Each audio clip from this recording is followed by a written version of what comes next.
All right, now at this stage, I have added a few things off camera, and I just kind of want to quickly talk about those real quick. The first one being the bridge. This is literally nothing but cylinders and cubes. I actually even used this guy as my post here, so I just manipulated the geometry a little bit, and then the actual bridge part is nothing but cubes. So nothing that we haven't done so far. I kind of messed with my rocks a little bit and made a little bit of a staircase going down to the little dock there. I did add another blade of grass, so we can see that there's a little bit of a taller blade of grass here. And now you can choose. It's up to you if you want to do this as a part of your original Mash grass network. So you can absolutely just add this the same way we've done everything else. I just did it as a separate Mash network because I wanted them to control them separately, and I wanted fewer of these longer grass blades than everything else. And just to show you real quick, this is literally just um, you know, it's just a little nothing crazy, just a very basic pointy blade of grass there. So I added that, and the other thing that I added here was the water. So with the water, it's just a plane, and I put that at the level that I want it to be. I added a standard surface material, and I just went over to my presets, and I just set this to a deep water preset. And the only settings I've messed around with at all here are under transmission, so the color and the scatter and the depth. Those are the only values I've really messed around with. Everything else is just that default deep water preset.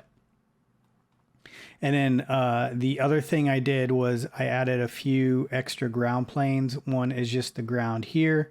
One is just a little hill that I made with some other rocks.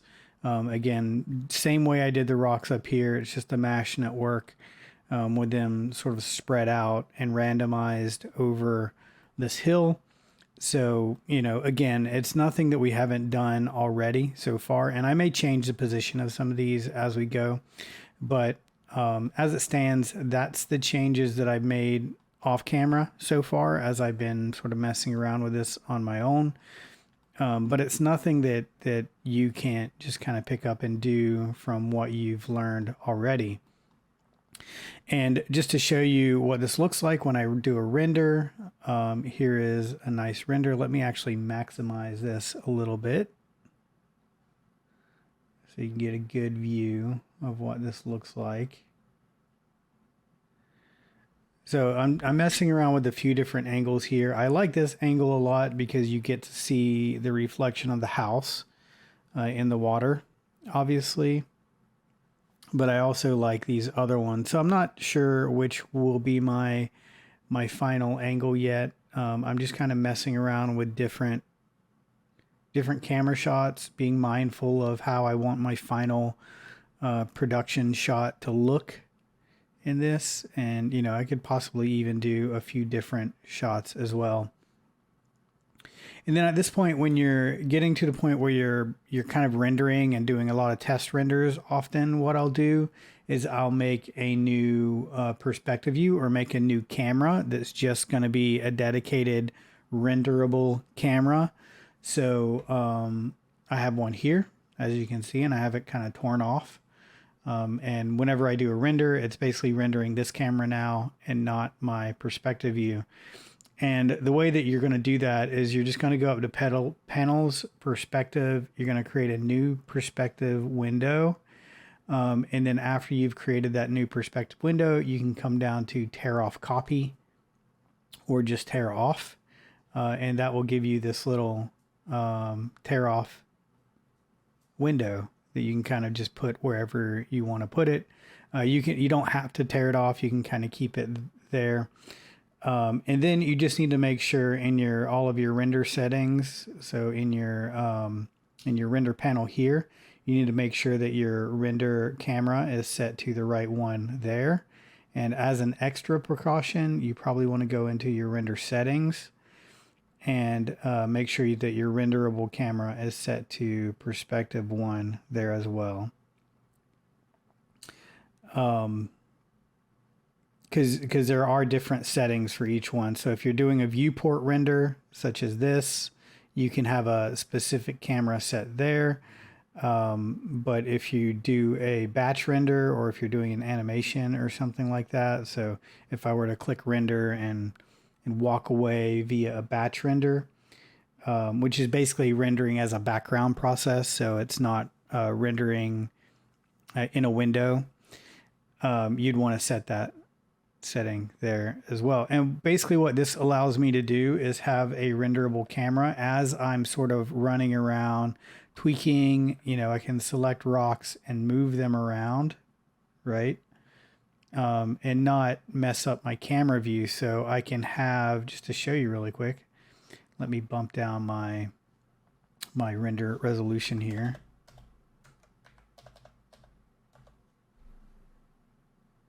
And set my camera AAs. I just want a really quick render here. So what this will let me do, now that I have a separate renderable camera, is that if I do a render preview here, I do a live preview, give that a second to kick in. It's a GPU render, so GPU renders are much faster overall, but initially they do take a little bit of setting up to do. So I have this sort of camera as a render camera, and like say I want to keep something at this angle, but like say for example I don't like the position of like this rock, right? Or any of these rocks really. So say I want to come in and just change the position of this rock based off of where it is in this camera. So I can come in and I can just quickly move something around without changing my renderable camera view. So it's really helpful to be able to kind of tweak things as we go. So that's the other thing that I've done there. And now moving forward, what I want to do is actually back up a little bit. I want to delete a lot of stuff out of my scene. The next steps of what I want to do here is add some trees and some other plants and just get a little bit of more diverse wildlife, so to speak, in my scene, and maybe do some lily pads and some cattails around the island. And I'm going to do most of that with something called paint effects. And paint effects is a pretty old feature in Maya. They are slowly updating it. It doesn't work with Arnold very well. So there are some things we're going to do to it to make it work with Arnold a little bit better, and work with our renderer, make it look a little bit nicer. So in order to do that, I would really like to do that in a separate scene that's a lot less complicated than the scene that I have currently. You can see that even though I have everything nicely named and organized, it is starting to get a little bit of a complicated, complex scene here. So I just want to simplify things a little bit and make it, you can easily do this in a blank scene. So you could easily just bring in your paint effects to a brand new scene and import them into the scene when you have them set up and everything. That's completely fine. But I kind of want to keep my lighting. So as I'm doing the paint effects and as I'm sort of testing out the shading and the textures and the lighting and everything, I want to know what it's going to look like in a very similar setup to this. And I also can kind of place it where I want it to be placed. So then when I import it into my scene, my main scene, everything will just pop into place where it is. So I'm actually going to delete a lot of stuff out of my scene, and that's right, I said delete, but first I'm going to save this as a separate file. So I don't want to do this to my main scene. So I have my isometric house demo scene that I'm working on here. So what I want to do is save this as something else first. That's the first thing you want to do. And this is a good mindset to have anytime you're taking a file of any sort, be this a Photoshop file, Illustrator file, Maya, Blender, whatever it is you're working on art-wise. I always like to save, especially if I'm doing an iteration or I'm like, say, taking an existing project and using that existing project to build a different project or do a variation on that project. This is a very kind of smart thing to do. Rather than just changing it and then saving it at some point, you run the risk of possibly saving over your file that you already have, which is not good. You never want to just save over something that you like. I kind of like this as it is so far. And, you know, even if I do want to do variations or if I want to run some tests, right? I'm doing or some R&D, some research and development here, right? I'm testing things out. I'm experimenting a little bit. I don't want to do this in my main scene because I might accidentally save over it. I might accidentally mess things up. Accidents are prone to happen. Mistakes will happen. So the first thing that you want to do whenever you want to alter a scene is you kind of want to work in iterations, or you just want to save it out as a different file.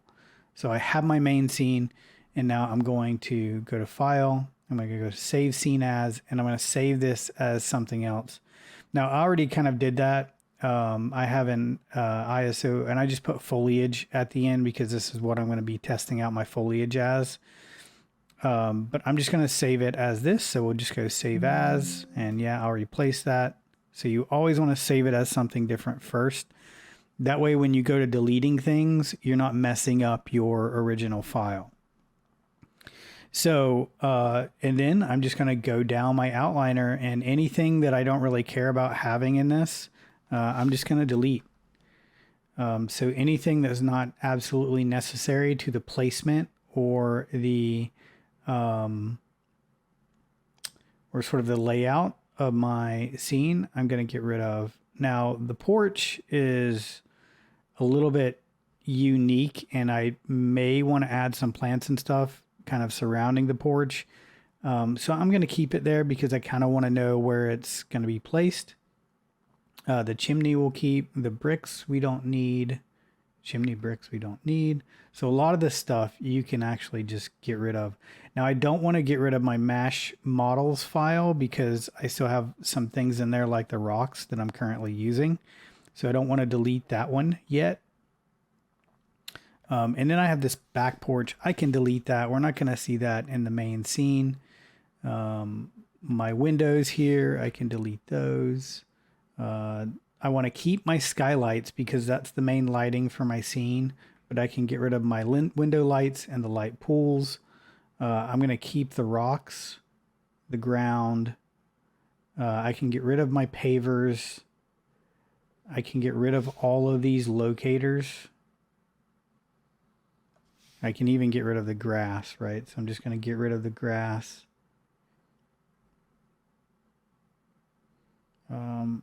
Water, keep that.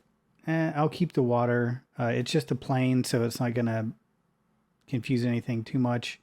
I want to keep the rocks. And then we'll get rid of the tall grass as well. And then we could probably even get rid of the dock, but again, it's not taking up a lot of resources, so I'm just going to leave it for now. All right, and then I'm going to take all of this stuff. Let me move my camera down here, or up here actually. And then I'm just going to take all of this stuff and Control G or Command G to group it. That way I can still kind of select things individually, but I have a lot of like room to work down here. So as I'm going to be experimenting and playing around with my paint effects, I don't have a lot of clutter in my outliner. I can kind of just focus on the paint effects themselves and getting them all sort of squared away before I yeah, so it just makes it a little bit easier to kind of maintain and a little less confusing to look at your outliner as you're working. So, and I have all my lighting here. So if I were to render this, I would get a very basic rendered scene, but I still have my lighting and my fog and everything. So as I'm placing things, I'll get an idea of what it's actually going to look like in this lighting.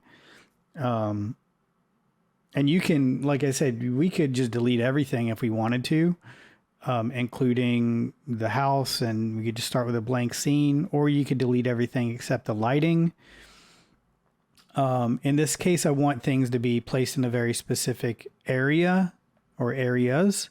So I kind of want to keep some key objects here to kind of place, bushes around the outside of my house and things like that. So, so yeah, now we have something here that we can kind of work with. And we'll jump into the next video and start talking about trees, plants, paint effects, and things like that.